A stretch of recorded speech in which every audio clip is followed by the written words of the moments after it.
आदाब, मैं मुमताज आलम रिजवी बात करूंगा। मैं इस वक्त हरियाणा नूह के बाद पलवल और फरीदाबाद में भी अब दंगा भड़क रहा है, ऐसा कहा जा रहा है। वहां भी तशद्दुद बरपा है और एक खास तबका जो शायद मौके की तलाश में था वो अब लूटपाट भी कर रहा है, जगह जगह पर लूटपाट कर रहा है और सामानों को नुकसान पहुंचा रहा है और दंगे की आग को भड़काने की पूरी कोशिश कर रहा है।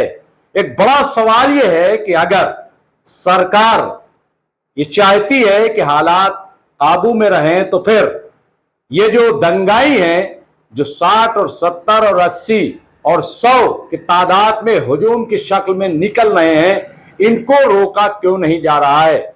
बार बार हरियाणा में आखिर आग क्यों लग जाती है?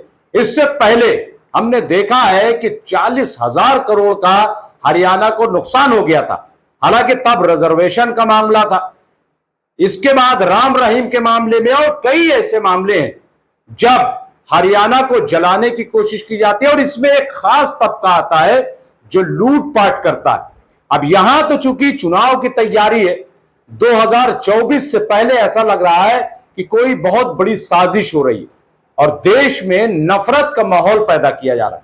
हालांकि मुसलमान खामोश है, लेकिन बार बार उस पर यह इल्जाम लगता है कि वो पत्थर चलाता है, पत्थर की कोई साजिश है और उसी को मारेंगे और उसी पर इल्जाम लगाएंगे। आप देखिए, मैं बार बार एक बात ही कह रहा हूं कि आप मुसलमानों पर इल्जाम क्यों लगाते हैं?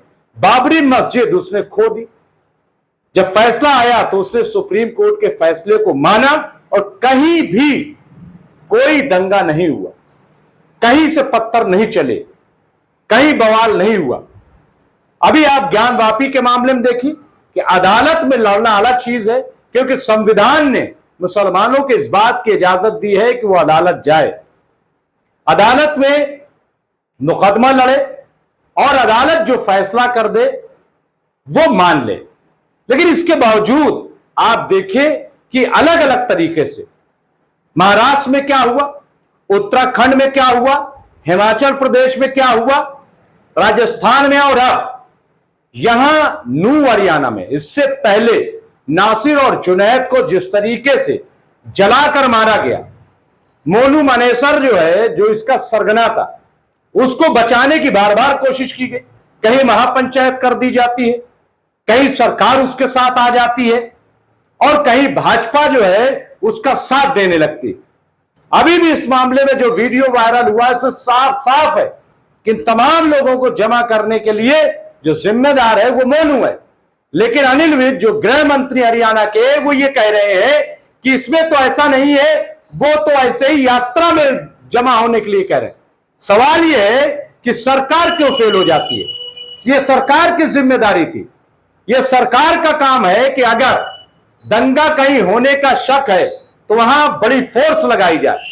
मैं इस मामले में कहूंगा कि उत्तर प्रदेश में जिस तरीके से योगी आदित्यनाथ ने चीजों को कंट्रोल कर लिया, आप देखिए कि पूरा कांवड़ यात्रा गई, कहीं कुछ नहीं हुआ, पूरा मुहर्रम गुजर गया, कुछ नहीं हुआ। और इससे पहले 2 ऐसे वाकयात उत्तर प्रदेश में कि जब बाकायदा सहारनपुर के आसपास वहां पे किस तरीके से एक मंदिर पर हमला किया जाता है, इल्जाम मुसलमानों पे आता है, लेकिन बाद में 5 दिन में पुलिस उन असली गुनहगारों को पकड़ती है जो हिंदू तबके से ताल्लुक रखते थे। यानी एक बड़ी साजिश थी कि हिंदू मुसलमान कराया जाए। सवाल यह है कि कौन लोग हैं? इसी तरीके से बहुत मुमकिन है कि नूह में भी एक मुनज्जम कोई साजिश की गई हो कि यह जो कहा जा रहा है कि जलाभिषेक जो इनका दौरा था उस पर हो सकता है कोई बड़ी साजिश हो ताकि हिंदू मुसलमान हो सके, दंगा हो सके। मैं बार बार यही कह रहा हूं कि असल में जो असल गुनहगार हैं उनको पकड़ा जाए। या फिर यह हो सकता है कि जिस तरीके से मणिपुर में आग लगी हुई, सारी तवज्जो मणिपुर की तरफ है, कहीं ऐसा तो नहीं है कि पूरा कंसंट्रेशन डाइवर्ट करने के लिए इस तरीके की हरकतें हुई।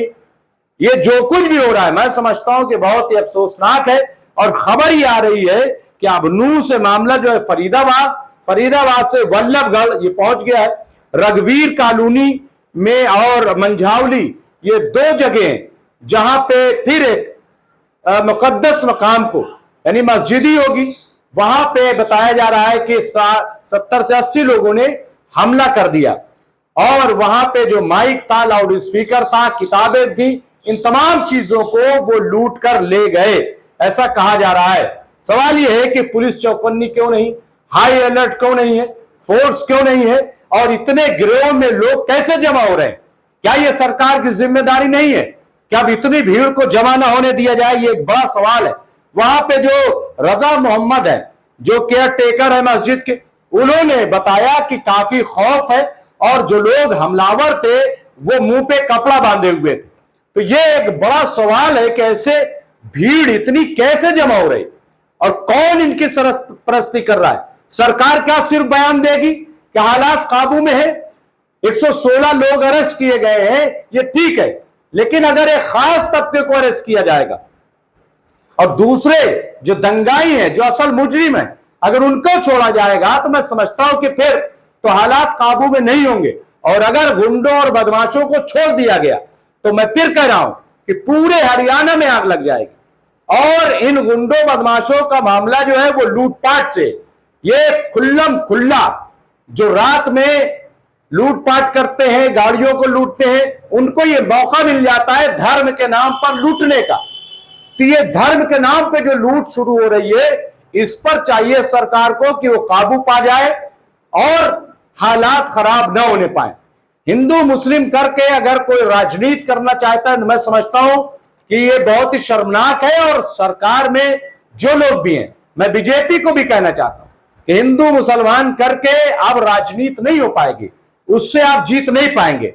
लोग समझदार हो गए हैं, लोग बेरोजगारी की बात कर रहे हैं, लोग महंगाई की बात कर रहे हैं, लोग आर्थिक व्यवस्था की बात कर रहे हैं, लोग इन तमाम चीजों को देख रहे हैं, डेवलपमेंट की बात कर रहे हैं, विकास की बात कर रहे हैं। इसलिए अब महज हिंदू मुस्लिम करा के अगर कोई भी चाहे कि हम उसमें कामयाब हो जाएंगे, ये मुमकिन नहीं है। इसलिए मैं समझता हूं कि ये जो नफरती माहौल है, और क्यों ऐसा बार बार किया जा रहा है, मुसलमानों को कह रहे हैं कि मुसलमान हमले कर रहा है, मुसलमान पत्थर जमा कर रहा है। सवाल यह है कि मुसलमान तो पहले से इतना खौफजदा है, मुसलमान क्यों ऐसा करेगा? आ बैल मुझे मार, जब नासिर और जुनैद को मारा गया तब तो मुसलमानों ने कुछ किया नहीं, और बिला वजह जुलूस में वो पत्थर फेंकेगा। क्यों फेंकेगा पत्थर? क्या पड़ी है उसको? तो ये कौन लोग हैं, इसका या तो सरकार पता लगाए, वरना यही होगा कि ये इस पूरे मामले के पीछे कहीं ना कहीं सरकार है, ऐसा लोग कह रहे हैं, ऐसा शक जाता है। वरना आप देखिए कि जहां की हुकूमत चाहती है कि दंगा न हो, हालात खराब न हो, वहां पे नहीं होते। लेकिन ये क्यों हो रहा है? क्यों पोलराइजेशन की सियासत हो रही?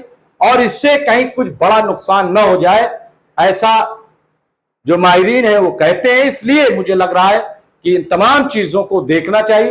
ये बहुत ही शर्मनाक है, कोई भी मारा जाए मस्जिद में घुस करके, जिस तरीके से 200 लोगों की भीड़ ने एक इमाम को वहां पे शहीद कर दिया गया, उसे मार दिया, पूरी मस्जिद को जो है वो जला दिया गया, ये अच्छी बात नहीं है। मंदिर भी अगर जलाया जाए वो भी अच्छी बात नहीं है, उसकी भी मैं समझता हूं कि मजम्मत करनी चाहिए। और मैं मजम्मत करता हूं, मैं इसकी निंदा करता हूं, घोर निंदा करता हूं कि चाहे हिंदू हो या मुसलमान। लेकिन मैं एक चीज कह रहा हूं कि इसकी अच्छी तरीके से जांच हो कि कहीं कोई कॉन्फ्रेंसी तो नहीं है, कोई साजिश तो नहीं, क्योंकि मुसलमान जो है वो तो बराबर पिट रहा है।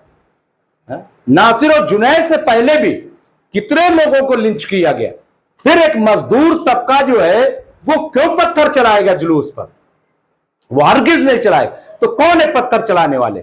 इसकी जांच होनी चाहिए। जिस तरीके से मैं कह रहा हूं कि सहारनपुर में इससे पहले जो गलत लोग पकड़े गए, मंदिर पर हमला करने वाले खुद हिंदू तबका था, तो पता लगाइए कि कहीं ऐसा तो नहीं कोई बदमाश लुटेरे जो चाहते हैं कि ऐसा दंगा भड़के ताकि हम लूटपाट करें, कहीं कोई ऐसे लोग तो नहीं जो पत्थर चला रहे हैं।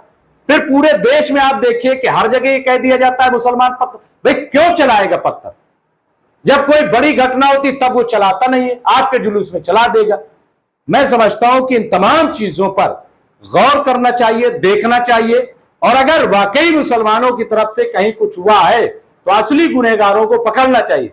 जब तक ये नहीं होगा, और अगर राजनीति हो रही है तो इससे ज्यादा घटिया राजनीति तो हो नहीं सकती।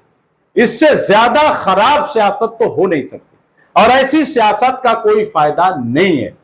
तो ये जो पूरा मामला है, मैं यही कहूंगा, लोगों से अपील करूंगा कि शांति बनाए रखें और सरकार से कहूंगा कि वो फोर्स तैनात करे, इंतजार न करे।